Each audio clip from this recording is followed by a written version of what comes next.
Como eu estava dizendo aqui sobre os crimes cibernéticos, uma entrevista ao vivo no Link TMC com o advogado Luiz Augusto Durso tratou desse tema. Vamos conferir.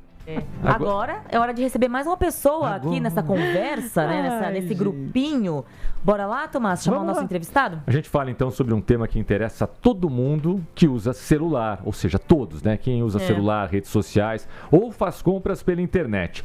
Os golpes cibernéticos que estão cada vez mais sofisticados. Para dar dicas e alertas importantes sobre como se proteger no ambiente digital, a gente traz o advogado especialista em crimes cibernéticos, Dr. Luiz Augusto Durso. Dr. Luiz, tudo bem? Boa tarde. Boa tarde. Boa tarde, Tomás, Renata, Maiara e a todos que nos acompanham no TMC. É um prazer estar aqui nesse programa. Bom, a criatividade, né, dos golpistas parece ser cada vez maior. E durante muito tempo eu conheci muita gente que falava: nossa, como é que tal pessoa caiu nesse golpe, né? Só que a gente hoje não pode... o tal do nunca diga nunca, doutor. É difícil a gente falar, eu nunca vou cair num golpe, porque os golpes estão cada vez mais elaborados, né? E quando você menos esperar, você pode cair num deles. Olha, Tomás, você tem absoluta razão. As coisas mudaram. Quando eu comecei a trabalhar nessa área, nós víamos que na internet era mais provável você encontrar aquele spam genérico. Então você recebia uma mensagem lá no seu e-mail dizendo que você ganhou um caminhão de prêmios, que você recebeu uma herança de um sheik árabe, que você foi intimado pela Polícia Federal. Pouco importa qual era o teor, mas era um teor chamativo que levava aquele usuário a clicar, a baixar um arquivo que poderia ser malicioso, preencher formulários e etc. O que os criminosos fizeram? Eles perceberam que o mundo se tornou muito mais conectado e quanto mais a gente usa a internet, os dispositivos eletrônicos, mais informações nós damos, que são os dados pessoais. E esses dados, lamentavelmente, já foram vazados por várias frentes. Ou seja, o criminoso ele não te liga de maneira aleatória, ele não te manda uma mensagem de maneira aleatória. Muito provavelmente, ele já estudou aquela vítima, analisou esses dados pessoais, até deu uma olhadinha nas redes sociais para ligar e ser muito mais convincente. É o que a gente chama de engenharia social. Por isso que quando você recebe, às vezes, um WhatsApp, aquele indivíduo já fala: oi mãe, oi pai, estou precisando de um dinheiro. Como ele sabe quem é a mãe, quem é o pai, o nome do filho, da filha? Porque ele já estudou aquela vítima e sabe essas informações. Da mesma forma, quando ele se passa por uma instituição bancária, que ele confirma CPF, nome completo, até endereço muitas vezes. Então ele é muito mais convincente. E aí, com relação à sua fala, você tem razão. Não existe mais aquela frase de dizer: eu não vou ser vítima de crime cibernético, porque amanhã você poderá ser, uma vez que eles são criativos e cada vez mais poderosos, inclusive agora com inteligência artificial, produzindo voz e vídeos.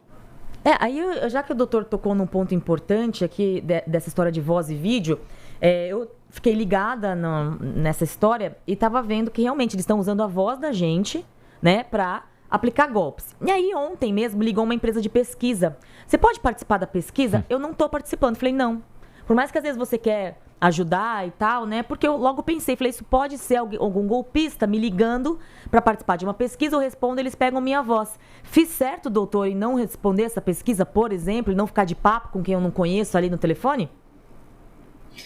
Você fez certo com relação a não permitir uma conversa se prolongar com um estranho do outro lado da linha, né? Esses criminosos se passam por canais de atendimento, canais de pesquisa, seja o que for, né? Depende da criatividade, eles podem lhe acionar. E aí, você se colocaria numa situação muito complicada, porque as perguntas virão e muitas vezes você responde bate-pronto, sem pensar muito. Mas o criminoso ali, que poderia ser uma empresa séria ou um criminoso, estaria tirando informações sobre sua vida que podem ser usadas contra você. Então eu recomendaria a não fazer esse tipo de comunicação por essas ligações, mesmo se tratando de determinadas pesquisas, o ideal é evitar. Com relação à sua voz, nós tivemos aí realmente o golpe do alô, que foi oriundo de um alerta da Polícia Civil, e ele tomou o noticiário brasileiro, ele preocupou muita gente, que agora tem a sua preocupação. Será que eu devo falar ou não ao telefone? O que eu recomendo?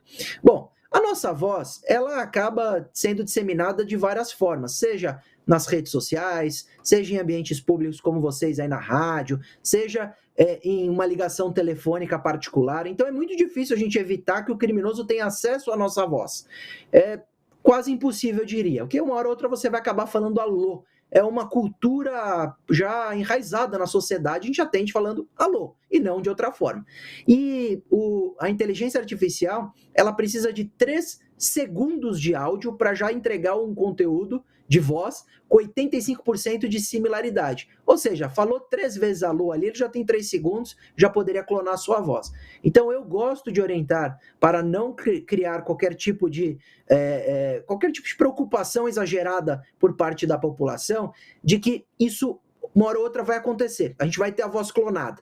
Por isso que a gente tem que trabalhar na prevenção. Sentar com os nossos parentes, principalmente os mais próximos, e falar, olha, pode acontecer de alguém usar a minha voz numa inteligência artificial para ligar para vocês, para mandar uma mensagem ou até fazer uma chamada de vídeo com o meu rosto.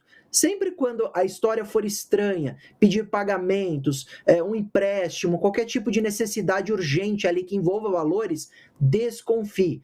Inclusive, eu recomendo combinar uma palavra-chave, que vai ser uma palavra que sempre quando envolver pagamentos, as pessoas vão checar. Qual que é aquela palavra que a gente combinou pessoalmente? Ah, é tal palavra? Se souber, muito provavelmente é aquele conhecido. Se não souber, provavelmente é o criminoso. Porque a preocupação da gente não falar mais ao telefone, às vezes é exagerada, porque a sua voz vai estar nas redes sociais, vai estar na rádio, ou vai estar em alguma comunicação por voz no WhatsApp ou qualquer outro aplicativo. Então, vamos falar, mas vamos ter preocupações e precauções quando a conversa com algum parente for para uma linha estranha de pedido de dinheiro ou pedido de pagamento.